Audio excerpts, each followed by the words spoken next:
Good morning students. How are you? Hope you all are fine.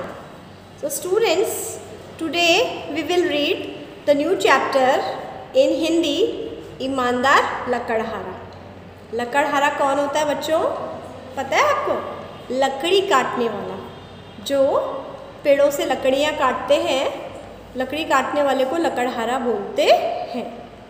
तो ये एक कहानी है ईमानदार लकड़हारे की, जो कि आपने पहले भी सुनी होगी, शायद सुन रखी होगी, नहीं सुनी है तो आज आप सुनिएगा. ठीक है, आज आपको वर्क में इसको लेसन को ही रीड करना है और जो रिटन वर्क आपको दिया जाएगा वो मैं आपको बता दूँगी. Okay, now let's start. ईमानदार लकड़हारा.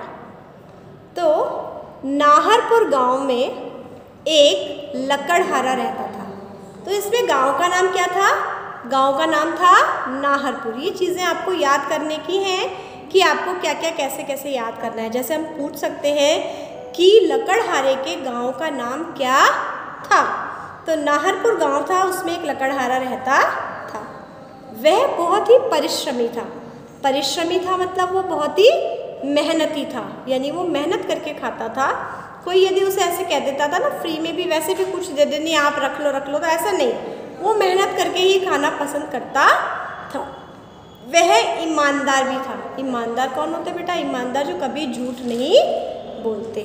जैसे कभी आपका कुछ खो गया और दूसरे को ये नहीं पता आपका क्या खोया है, आप बोलते हो हाँ हाँ मेरा है, ये है कि आपको बोलते हाँ हाँ मेरा है. नहीं, उसका जो होता था वो ही कहता था हाँ ये मेरा है. अगर कोई चीज़ उसकी नहीं होती थी तो वो ये झूठ नहीं बोलता था कि ये मेरा है. यानी वो बहुत ही ईमानदार था, सच्चा था, झूठा नहीं था. वो कभी भी झूठ नहीं बोलता था. ओके, तो एक बार लकड़हारा कहाँ गया बेटा? नदी किनारे. कहाँ गया? नदी किनारे. जंगल में गया, नदी किनारे पहुँचा. वहाँ पर एक बहुत बड़ा पेड़ था. उस पेड़ पर उसने सोचा इस पेड़ की लकड़ियाँ मैं काट लेता हूँ. ठीक है, तो वो उस पेड़ पर चढ़ गया, साइड में चढ़ गया और जो दूसरी साइड की छोटी छोटी डालियाँ थी उनको साइड से काटने लगा. अचानक लकड़ी काटते काटते क्या हुआ बेटा? उसके हाथ से कुल्हाड़ी छूट गई. कुल्हाड़ी क्या होती है बेटा? कुल्हाड़ी जिससे कि हम लकड़ियाँ काटते हैं. ठीक है, तो वो काटते काटते जब जोर से उसको ऐसे मार रहा था तेज़ी से, तो कुल्हाड़ी छूट गई उससे गलती से और छूट के कहाँ चली गई? वो नदी में गिर गई. क्योंकि नदी किनारे पेड़ था, कहाँ गिर गई? वो नदी में गिर गई. लकड़हारा बड़ा उदास हो गया. क्यों उदास हो गया? क्योंकि वो लकड़ियों को काट के उन्हें बेच के फिर अपने लिए रोटी का, अपने परिवार के लिए रोजी रोटी का इंतज़ाम करता. लेकिन अब जब वो कुल्हाड़ी गिर गई नदी के अंदर तो वो सोचा मैं कैसे निकालूं, क्योंकि लकड़हारे को पानी में तैरना, अंदर नीचे बहुत गहरा था, पानी नहीं आता था और इतने गहरे पानी में वो कैसे अपनी कुल्हाड़ी ढूंढता, ये भी उसके लिए इम्पॉसिबल था. तो वो बड़ा ही उदास हो गया. ओके, उसके बाद पेड़ से उतरकर नदी के किनारे, अब उदास तो वो बहुत हो गया, दुखी हो गया. वो पेड़ से उतर गया और नीचे नदी के किनारे बैठ के बड़ा ही मायूस सा, उदास सा बैठा, दुखी होने लगा. वो रोने भी लगा, ज़ोर ज़ोर से नहीं, क्योंकि वो थोड़ा अंदर अंदर ही रोने लगा, मैं क्या करूँगा, क्या होगा, ये है वो है. तो उदास होकर वो बैठ गया. ठीक है, अचानक उसने देखा कि एक जलपरी पानी से बाहर आई. जलपरी कौन होती है बेटा? पानी के अंदर रहने वाली परियां, उन्हें बोलते हैं जलपरी. जलपरी जो है वो बाहर आई और उसने लकड़हारे से उदासी का कारण पूछा. उसने पूछा कि तुम उदास क्यों हो? उससे पूछा तुम इतने परेशान क्यों बैठे हो? तो लकड़हारे ने कहा कि मेरी कुल्हाड़ी पानी के अंदर गिर गई है, इसलिए मैं उदास बैठा हूँ और ये सोच रहा हूँ कि मैं अपनी कुल्हाड़ी को कैसे निकालूं. तो जलपरी बोली घबराओ नहीं. क्या बोली? घबराओ नहीं और उदास भी मत हो, मैं अभी तुम्हारी कुल्हाड़ी पानी में से निकाल देती हूँ. तो जलपरी पानी के अंदर गई. जलपरियाँ तो पानी की परियाँ होती हैं, वो तो पानी में कहीं भी आसानी से घूम सकती हैं, जैसे हम लोग सड़कों पे और घरों में घूमते हैं. तो पानी के अंदर गई और डुबकी लगाई. उसे डुबकी लगाना मतलब पानी के पूरा अंदर चले जाना. और जब वो पानी से बाहर निकली तब उसके हाथ में क्या था बेटा? उसके हाथ में एक कुल्हाड़ी थी, चमचमाती हुई कुल्हाड़ी, सोने की कुल्हाड़ी. किसकी कुल्हाड़ी? सोने की. गोल्ड होता है ना, गोल्ड. तो उसकी कैसी कुल्हाड़ी थी वो? गोल्ड, यानी सोने की, गोल्डन एक्स थी वो. है ना, सोने की कुल्हाड़ी थी। तो जलपरी जो है जब उस कुल्हाड़ी को लेकर उसके पास गई, लकड़हारे के पास, बोली ये लो तुम्हारी कुल्हाड़ी, दुखी मत हो तुम, परेशान मत हो, ये लो तुम्हारी कुल्हाड़ी। जब उस कुल्हाड़ी को देखता है तो कहता है कि नहीं जलपरी, नहीं ये मेरी कुल्हाड़ी नहीं है। तो वो बोला अच्छा, तो वो बोलती है ठीक है मैं दोबारा जाती हूँ पानी के अंदर, दोबारा से मैं डुबकी लगाती हूँ। तो वो दोबारा जाती है पानी के अंदर, डुबकी लगाती है और फिर वापस से जब बाहर आती है तो फिर बड़ी चमकती हुई चमचमाती हुई चांदी की कुल्हाड़ी लेके आती है। तो बोलती है ये लो तुम्हारी कुल्हाड़ी। तो बोलता है नहीं जलपरी, ये भी मेरी कुल्हाड़ी नहीं है। तो बोलती है अच्छा ठीक है। तो वो दोबारा से वो जाती, बोलती है अब मैं तुम्हारी कुल्हाड़ी ढूंढ के ही लेकर आऊँगी। तो वो जाती है और उसकी कुल्हाड़ी को जब वो डुबकी लगाती है नीचे ढूंढती है तो उसे लोहे की कुल्हाड़ी दिखाई देती है। ठीक है, तो वो लोहे की कुल्हाड़ी को बाहर लेकर आती है और जो वो कहती है कि ये लो तुम्हारी कुल्हाड़ी, तो उस कुल्हाड़ी को देखकर वो लकड़हारा बहुत प्रसन्न होता है, कहता है हाँ हाँ यही है मेरी कुल्हाड़ी। तो वो उसको बोलती है जलपरी कि तुम बहुत ईमानदार हो, तुम बहुत सच्चे व्यक्ति हो और इसलिए मैं तुम्हें ये तीनों कुल्हाड़ियाँ तुम्हें देती हूँ, सोने की, चांदी की और ये लोहे की कुल्हाड़ी भी तुम्हारी है, तुम इसे रख लो, यह तुम्हारा इनाम है। लकड़हारे ने मना भी किया लेकिन उसने कहा नहीं, तो ये तुम्हारी सच्चाई का, ये तुम्हारी ईमानदारी का इनाम है, तुम इसे रखो। इसके बाद वो जलपरी ओझल हो गई। ओझल हो गई यानी गायब हो गई। लकड़हारा बड़ी खुशी खुशी से तीनों कुल्हाड़ी लेकर अपने घर पर वापस आ गया। तो बच्चों इस कहानी से हमें यह पता चलता है कि लकड़हारे को किसका इनाम मिला? लकड़हारे को उसकी ईमानदारी का पुरस्कार जलपरी ने दिया। इसलिए हमें भी हमेशा ईमानदार रहना चाहिए, हमें कभी लालच नहीं करना चाहिए। जैसे मान लीजिए हमें रास्ते में पहले तो कोई चीज़ रास्ते में पड़ी तो उसे उठाना ही नहीं चाहिए, ठीक है।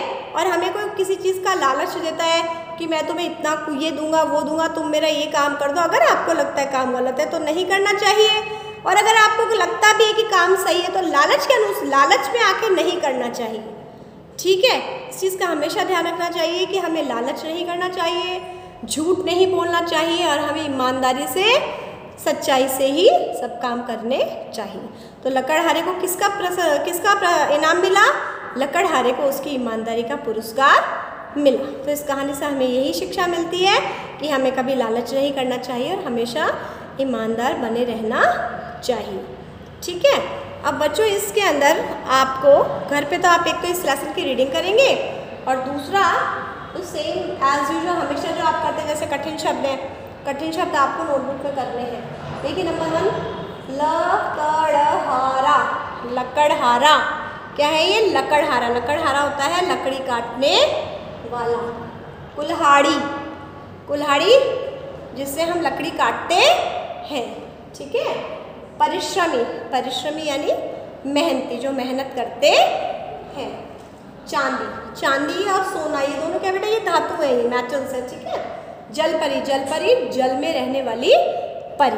पहले ऐसा होता था बेटा, जलपरी बोलते थे भाई हाँ पानी के भी देवता होते हैं, जल देवता होते हैं, सूरज को भी देवता अब भी माना जाता है, लेकिन पहले बहुत ही ज़्यादा माना जाता था। जल देवता, सूरज देवता, पवन देवता, इन सबको देवों की श्रेणी में रखा गया है।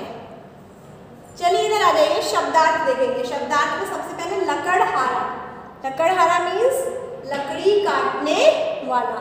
लकड़हारा मीन्स लकड़ी काटने वाला। परिश्रमी, परिश्रमी मीन्स मेहनती, जो मेहनत करता है, जो परिश्रम करता है वो परिश्रमी होता है। हाँ ऐसे भी पूछ सकते हैं आपसे, जैसे लकड़ी काटने वाले को क्या कहते हैं? जैसे give answer in one word, एक शब्द में उत्तर दीजिए, है ना। अनेक शब्दों के लिए एक शब्द भी कह सकते हो आप इसको, तो हम कह देंगे लकड़ी काटने वाला। आपको आना चाहिए लकड़हारा।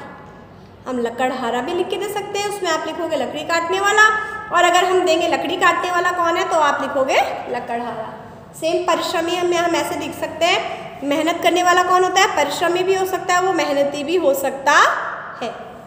तो थर्ड वन प्रयास, कोशिश, किसी कार्य के लिए कोशिश करते रहना, प्रयासरत रहना। प्रसन्न, खुश, हैप्पी होना, है ना।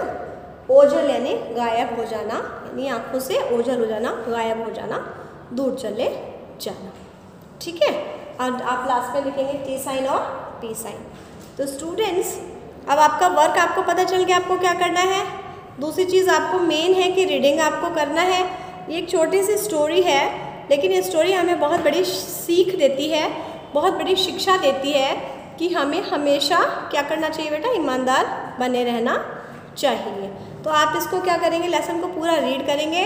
और रीडिंग बेटा ऐसा नहीं 2 लाइन 3 लाइन रीड कर लिया, रीड करना मतलब पूरा लेसन आप ओपन करेंगे, फिंगर को, अपनी जो फिंगर होती है या पेंसिल लेंगे, कैसे पेंसिल अपने रख के पेंसिल से रीड करेंगे। ये है तो आपको पीछे पता होना चाहिए। जैसे पहला क्वेश्चन मैंने आपसे पूछ लिया कि लकड़हारा कहाँ रहता था, नाहरपुर गांव में रहता था। मैंने पूछा लकड़हारा कहाँ लकड़ी काट रहा था, नदी के किनारे काट रहा था। ठीक है, लकड़हारे की कुल्हाड़ी कहाँ गिर गई, नदी में गिर गई।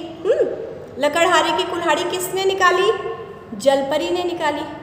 क्या जलपरी ने पहले प्रयास में ही उसकी कुल्हाड़ी निकाल दी थी, नहीं, जलपरी ने कौन सा प्रयास में उसकी कुल्हाड़ी निकाली थी, कम से कम उसका तीसरा प्रयास था, 3rd अटेम्प्ट में। फर्स्ट में तो उन्होंने सोने की निकाली थी, सेकंड में उन्होंने चांदी की निकाली थी, और 3rd में उन्होंने उसकी असली कुल्हाड़ी निकाली थी। एक क्वेश्चन और बनता है कि लकड़हारे को क्या उसने तीनों कुल्हाड़ी दे दी थी। हाँ, अब लकड़हारे को उसने तीनों कुल्हाड़ी क्यों दी थी, इसलिए क्योंकि लकड़हारे ने अपनी ईमानदारी का परिचय दिया था और उसे ईमानदार होने का सबूत दिया था और अपनी ही कुल्हाड़ी को अपना बताया था।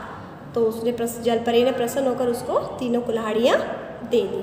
तो इस तरह से आपसे कोई भी क्वेश्चन, किसी भी तरह का क्वेश्चन पुटअप किया जा सकता है। किसकी बुक के अंदर जो आपसे पूछा गया, बुक में से आपसे मैम वो रिगार्डिंग दैट लेसन कोई भी क्वेश्चन आपसे पुटअप कर सकती है। और ये चीज़ जब भी पॉसिबल होगी, आंसर आप तब कब दे सकते हैं, जब आप इस लेसन को अच्छे से रीड करोगे, एक एक लाइन अच्छे से पढ़ोगे। अगर आप एक एक लाइन अच्छे से रीड करोगे तो आपको आंसर आ जाएगा, और अगर आप नहीं करोगे तो आपके लिए आंसर देना मुश्किल हो जाएगा। Okay, now have a nice day, thank you very much.